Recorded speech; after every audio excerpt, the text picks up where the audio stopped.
Welcome to Master English Podcast. Hey there, English learners. Are you ready to level up your language skills while exploring exciting topics? In this episode, we're diving into 3 things that make life more interesting: weather, food, and hobbies. Ever wondered how weather affects what we eat? Or how hobbies can change depending on the seasons? We've got you covered. From sunny picnics to cozy winter meals, from outdoor adventures to creative indoor hobbies, this episode is packed with useful vocabulary, natural expressions, and fun conversations to help you master English effortlessly. So grab your headphones, sit back, and let's talk about the little things that make life exciting. Only on Master English Podcast. Hey everyone, welcome back to the podcast. I'm Alice, and I'm really excited about today's episode because we're diving into 3 things that come up in almost every conversation: weather, food, and hobbies.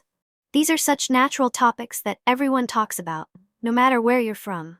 Whether you're meeting new people, traveling, or just chatting with a friend, these subjects always come up. Hi everyone, I'm Mark, and I'm super excited to talk about this too. These topics are not only great for small talk, but they also help you connect with others on a personal level. And if you're learning English, they're perfect for practicing because we use them all the time in everyday conversations. Exactly, Mark. We use these topics all the time. In fact, the weather is often one of the first things we talk about when we meet someone, especially if we're trying to make small talk.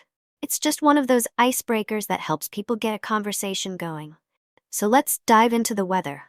Mark, do you want to start us off? Sure. So, when you're talking about the weather, it's super important to know some basic vocabulary like sunny, cloudy, rainy, windy, and snowy.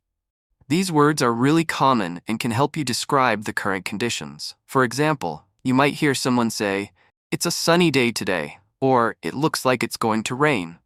And these are pretty standard phrases. Definitely. You'll also hear people ask about the weather a lot, like, "What's the weather like today?" or "How's the weather outside?" If you're planning a trip or heading out for the day, this is such a common question. When someone asks, "What's the weather like?" you could say, "It's sunny," or "It's pretty cloudy." Or, if it's really bad, "It's stormy." Right. And don't forget, there are some other phrases that come up, especially when you want to be more descriptive. You might hear something like, "It's scorching hot today" if it's really hot outside, or "It's freezing cold" if it's super cold. So scorching is an intense way of saying it's very hot, and freezing is used when it's really cold. Exactly. And sometimes the weather can change throughout the day, so you can use phrases like, "It looks like it's going to rain," or "It's clearing up." If you're talking about what happened earlier, you might say, "It rained this morning," or "It was windy earlier." It's really useful to know how to describe these changes. For sure. And then you also have seasonal weather, like winter, spring, summer, and fall. In the summer, you'll likely hear people talking about it being hot or humid, while in the winter, it might be snowy or chilly. And depending on where you live, the weather can really vary from season to season, so it's a great conversation starter. That's a great point. And it's not just about talking about the weather, but also about asking for recommendations or sharing tips based on it. For instance, "It's so hot today. Do you have any recommendations for things to do when it's this hot?" Or if it's cold, you might say, "I'm thinking of going to a cozy cafe to warm up. Do you know any good places?" Right. And talking about the weather can really help with making plans. You might say, "The weather looks great this weekend. Let's go hiking." Or, "It's supposed to rain tomorrow. Maybe we should postpone our plans." It's all about adjusting your plans based on the weather. All right, now that we've covered the weather, let's move on to food. Oh, I love this topic.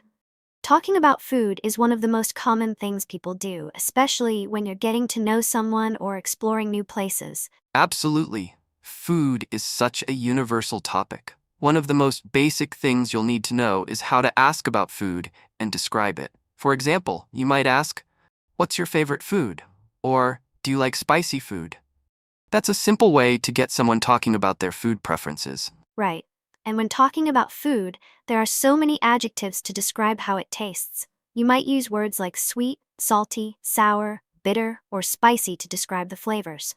For example, this cake is so sweet, or I don't like bitter coffee. These are really useful words for describing the taste of food. Another great way to describe food is by talking about its texture or appearance. For instance, you might say, "This soup is creamy," or "This bread is really crunchy." You can also talk about the temperature of food, like, "This pizza is piping hot," or "I love cold salads during the summer." Yum, that's making me hungry just thinking about it. And of course, when you're eating out at a restaurant, you'll want to know some useful phrases. Like, "Can I see the menu?" Or, "I'd like to order the chicken salad."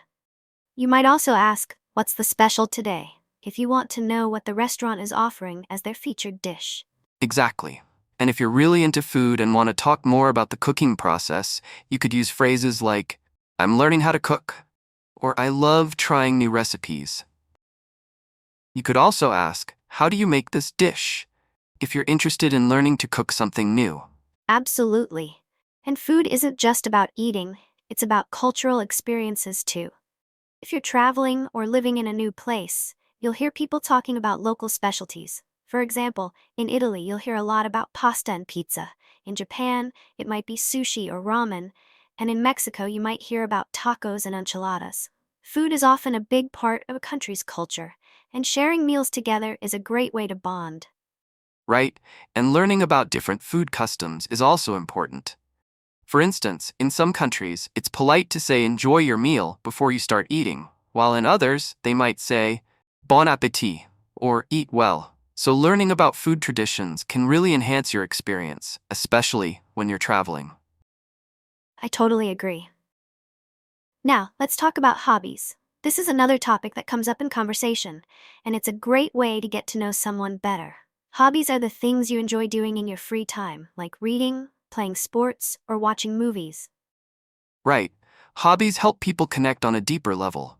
You can ask things like, "What do you like to do in your free time?" or "Do you have any hobbies?" Some of the most common hobbies people talk about include things like reading, sports, traveling, cooking, music, and art. Exactly. And when you talk about your hobbies, you can say things like, "I love playing tennis," or "I'm really into painting," or "I enjoy hiking on the weekends." You can also use the word interests to talk more broadly about the things that catch your attention. For example, "I'm interested in photography," or "I'm really into history." You can also share why you enjoy your hobbies. For instance, "I love reading because it helps me relax," or "I play soccer because I love being active." Talking about why you enjoy something can give the conversation more depth. And if you're traveling or living abroad, you might meet people who have hobbies that are different from yours. You might say, "What do people do for fun here?" Or "Are there any local activities I should try?" That's a great way to discover new things and broaden your horizons. Definitely. Hobbies can also help you meet new people and make friends. Whether you join a sports team, a book club, or take a cooking class, you can bond with others over shared interests. Plus, learning about someone else's hobbies can be a great way to connect. I completely agree, Mark. And it's also nice to share your hobbies with others. You might say, "Would you like to go hiking with me this weekend?" Or "Do you want to join me for a cooking class sometime?"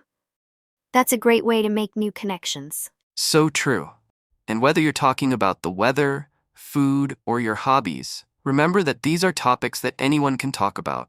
They're natural, they're easy to connect with, and they can really help you build friendships and have great conversations. Exactly. We hope you found today's episode helpful.